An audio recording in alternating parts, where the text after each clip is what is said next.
Do you think David Suzuki agrees with me that the early 2000s were the best era of music? Let's find out. Today I'm talking to one of the greatest to ever do it. I bought a paid Zoom account for this.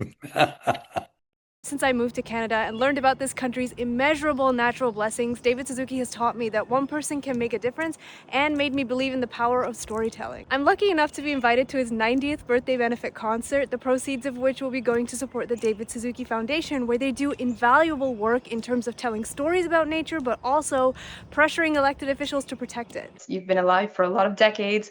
Which decade was your favorite? Which decade would you relive if you could? I'd have to say the 70s. We're fighting, but a lot of the fights were fun. I remember asking Jane Fonda, who's been a supporter for a long time now. I said, Jane, when you were fighting against the Vietnam War, you were vilified in the States. How did you survive that? She said, I never felt alone. A movement is only a movement when there are a lot of people involved. You know, you said you were in Fairy Creek. Over 1,000 kids have been arrested there. It's not just one or two people that are leading the fight. You mentioned how yourself, Jane Fonda, felt less alone back then. Do you think that we can cultivate that in today's sort of 2020s context? People are hungry for community. They want to be together with people. If there's a way of harnessing that need for community with the environmental movement, that could be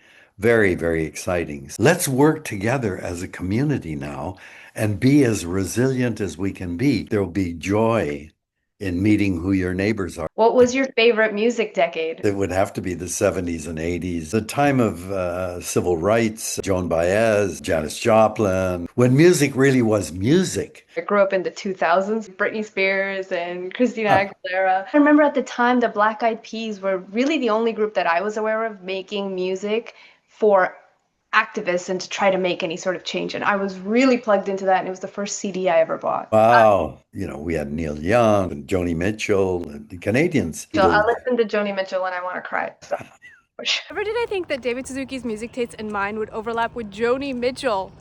I'm so excited to meet David in person on May 22nd at Queen Elizabeth Theatre in Vancouver for his birthday concert. I'm DIYing a special birthday gift for him, so stay tuned to find out what that is. And if you'd like to attend too, go to the link in my bio.